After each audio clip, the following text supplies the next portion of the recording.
Well, thank you, Izzy, for that warm introduction, and to all those of you who are joining us virtually this year for an LGA conference like no other. Thank you for bringing us together under these extraordinary circumstances. As you know, it's my first LGA conference as the Minister for Local Government and Regional Growth, having taken office in February. And I'm addressing you today humbled by the tireless efforts of every tier of local government in responding to and tackling coronavirus, from the parish, town, district, city and county councils to local resilience forums, the metro mayors and the LGA.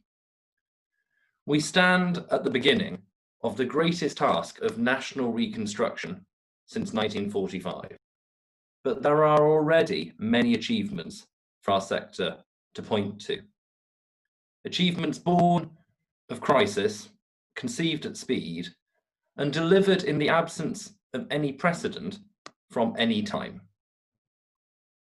You have housed over 15,000 people in desperate need, including rough sleepers. You have helped over 800,000 businesses to stay afloat through the provision of well over £10 billion of business grant funds. You have helped to deliver countless items of PPE, and you have helped our high streets and public services to withstand the worst effects of the virus. When the history of these events is written, you will be able to say, we did this, we made this possible. And I want to take this chance at the outset of my remarks to pay tribute to every frontline worker in local government, the carers, the teachers, the social workers, the emergency planners, the refuse collectors, and so many others who have worked selflessly and relentlessly during the course of this pandemic. It's been a phenomenal effort for which I and the whole of the government say a sincere thank you. I'd also like to thank the Economic Recovery Working Group, who've worked very closely with me and my department over the last few weeks. Your honest and frank assessments of the situation on the ground have been invaluable in developing policy and helping move the country into this new phase focused on recovery. So where do we go next? I know this has been one of the most challenging times for local government in living memory, and you have rightly raised serious concerns about funding for the sector in the face of shrinking incomes and the costs of this crisis. The government is listening and we are acting. During the spring, of course, we deployed £3.2 billion in extraordinary grant funding, with a further £600 million for care homes. And we expect this financial support to now go much further than first envisaged, as we bring in separate packages to tackle income pressures. As the Secretary of State set out yesterday, we're now making £500 million of new funds available to help with immediate constraints, while also introducing a new scheme to cover your lost income from sales, fees and charges, including things like car parking fees and leisure service charges. The package that Rob announced yesterday seeks to address some of the severe financial challenges this pandemic has created, while shielding you from the worst losses. And I say this to every council leader and every chief executive. Do not worry in silence. If the pressures you are facing threaten to become unmanageable, come to my department and we will discuss constructive next steps. We want to deliver a wider reset for the sector's finances so we can focus on the task in hand, and moving from the immediate response to a more forward-looking and robust strategy for enhanced economic growth. We heard about this from the Prime Minister on Tuesday, and it's local government that will lead on containing outbreaks and helping communities to stay alert during this time. The current situation in Leicester demonstrates the need for us to remain vigilant and ensure every area has a united approach that includes LRFs, active policing, and clear communication between councils over geographic boundaries. I'm pleased that upper tier authorities are now able to access postcode level testing data. I know that more is needed, and we will work tirelessly with you across government to achieve this. We want to do everything we can to support the upper tier as they put in place robust local outbreak control plans, plans which allow for the effective monitoring of data with the support of Public Health England and the Joint Biosecurity Centre. We must be ready and prepared for more outbreaks, even though we hope they won't be on the same size and scale as that seen in Leicester on most occasions.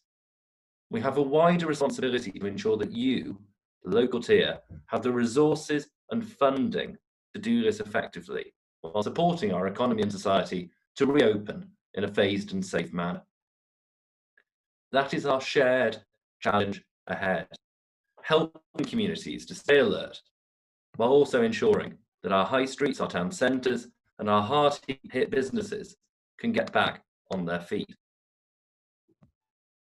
In that regard, I want to place particular focus on our towns and our coastal communities, including many places that have felt with good reason that they've failed to share the benefits of the growth experienced in other parts of the UK. I come from one of them.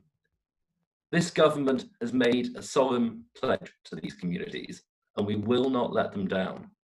They are proud places steeped in economic and cultural history that hold the key to a brighter future for us all.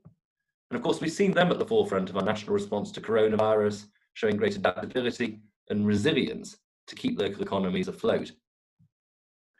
Central government is committed to doing whatever it takes to help these communities to bounce back.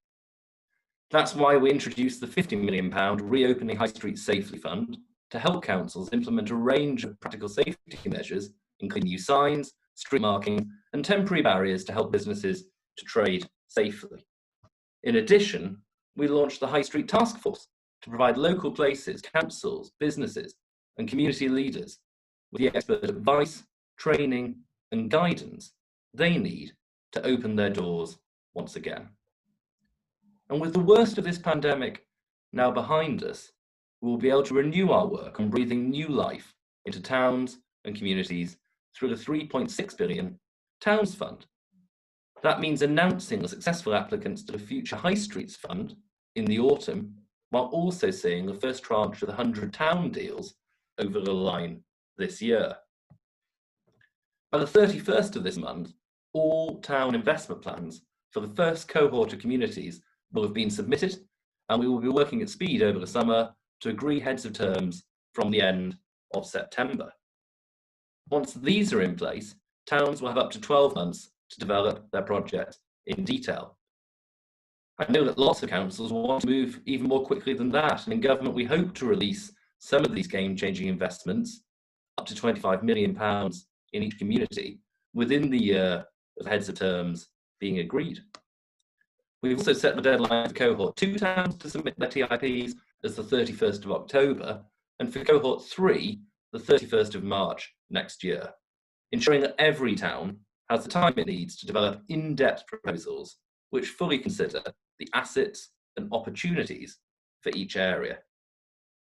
There's no disadvantage to being placed in any of those tiers. The most important thing, clearly, is we get the resultant deals right. I know that for many councils, there isn't a second to lose in bringing this regenerative investment to the businesses and communities that are waiting for it. Therefore, we will also allocate £96 million to accelerate investment in towns over the coming months. This will provide all places selected for town deals with between £500,000 and £1 million to spend on things like improving parks, high streets, and transport. I do not for one moment underestimate the scale of investment required to bring the world's 5th largest economy roaring back into life after months of enforced hibernation.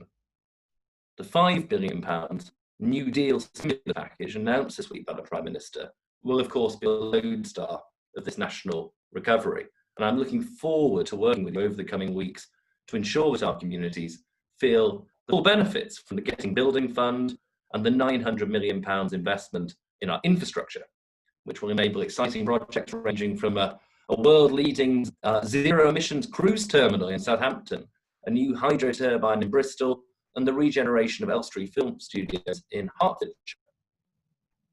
It's also imperative that we drive growth, not just in our major cities, but also in our coastal and rural communities who've borne the brunt of what I know has been a collapse in tourism.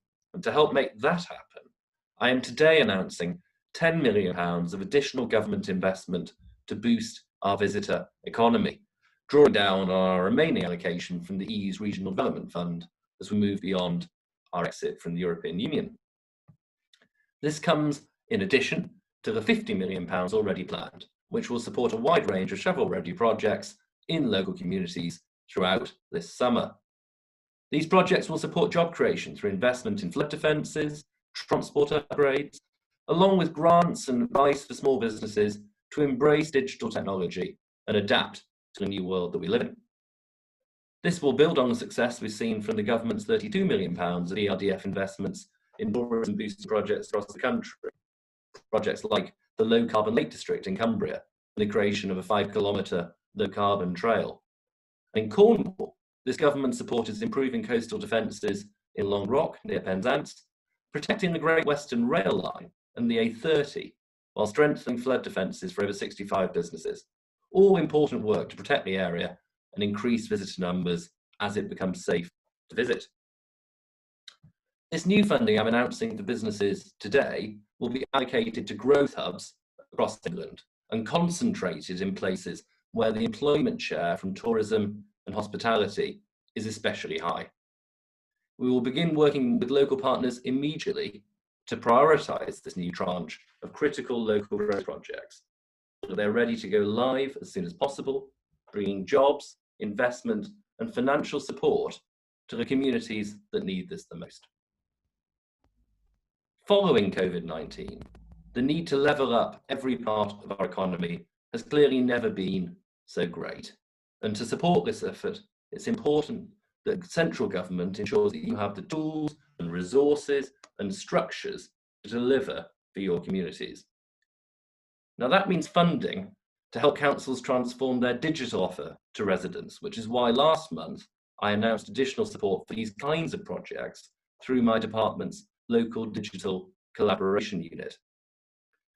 Whilst I'm not the most technologically sophisticated individual myself, I am a huge believer in the power of technology to transform the way that we deliver these services for the public. And accordingly, I would love to take this opportunity to encourage as many councils as possible to apply for the local digital COVID-19 challenge and support a wider shift in the way services are designed and delivered.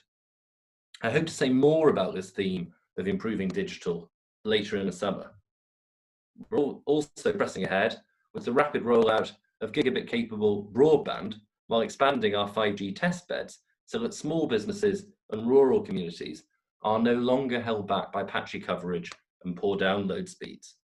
The Borderlands Growth Deal voucher scheme in Northumberland and in Cumbria is a great example of how we're partnering with councils to rapidly install gigabit-capable broadband in homes and businesses with internet speeds of less than 30 Mbps. It's a model for success which I'd like to see replicated throughout every rural part of the country. Levelling up also encompasses a much wider and more radical rethink of the way that we support communities at a local level. Over the past few years, this government, in lockstep with council leaders, have commenced the most ambitious devolution agenda in over 70 years. We've made great breakthroughs, and the parliamentary order was laid literally just this week to unlock £900 million of investment for the Sheffield City region, while a new devolution deal, including over £1.1 billion of investment for West Yorkshire, was agreed and announced at budget. Once that new mayor is elected in West Yorkshire, 41% of residents in England will be served by directly elected city region mayors, who each have the powers to stimulate job creation, build homes, improve transport, and reduce local carbon emissions. In the north of England, that figure rises to 63%, with strong and effective metro mayors like Andy Burnham in Manchester and my friend Ben Houchin in the Tees Valley, acting as powerful ambassadors for their regions. Well, now is the time to finish what we've started, and I'm delighted to confirm today that this government will be pressing ahead with the publication of our white paper on devolution and local recovery this autumn. This white paper will connect local recovery with levelling up, providing a place-based strategy to boost regional economic performance in every corner of the country, from the Northern Powerhouse and the Midlands Engine to the Western Gateway and the Oxford-Cambridge Arc. Our transformative plan will include a clear, ambitious strategy for strengthening our local institutions, with many more elected mayors and more unitary councils following in the footsteps of Dorset, Buckinghamshire and Northamptonshire, so that we can remove the complexity of government, reduce cost to the taxpayer, while making space for town and parish councils to be genuinely empowered. I'm acutely aware of the vital contribution that town and parish councils make to everyday life, whether it's keeping public toilets open, running car parks, or maintaining natural spaces, which have been a lifeline to many throughout this time. I appreciate there is going to be a wealth of ideas to support the future of local government, devolution, and its role in our national recovery. This includes the LGA Rethinking Local report. It's only appropriate that we take the time to consider a series of important offers and asks that it makes of government. More broadly, my door is always open to those of you who I know will have ideas and reflections after long service in this sector, and I want to take all of those into account. The British state needs to become fully match fit for the future. I believe it's right, as we work with you to remove barriers to recovery, that we shift power from Whitehall to the people on the ground who know their areas so well, understand their priorities, and are empowered with the mandate, levers, and agency to act upon them. That is what our white paper on devolution and local recovery will seek to achieve, and I really do look forward to discussing it with you in more detail later in the year. COVID-19 has undoubtedly dealt a heavy blow to our regional economies, but it's also underlined the reality that an overly centralised state is not, and never will be, best placed to respond effectively to the challenges that individual communities face. I'm not dogmatic on these issues and will always be led by the evidence. Clearly, as we devolve, a robust, outcomes-led assessment framework will be key to our wider strategy. But my own experience as an MP from a devolved region gives me great confidence that our national recovery should be founded upon our local endeavours. Even after the worst of COVID-19, the fundamentals of our economy remain very strong. We are home to the world's most innovative businesses, illustrious universities, dynamic entrepreneurs and scientists, exciting cities, historic towns and villages, and renowned heritage, countryside, and culture. The months ahead will be decisive in putting our country onto a new and accelerated growth trajectory, utilising those assets to level up and position the UK at the forefront of the global recovery. We will need your support, your passion and your expertise to unleash Britain's potential and give everyone in every corner of our country the confidence that our best days lie ahead of us. Thank you very much indeed.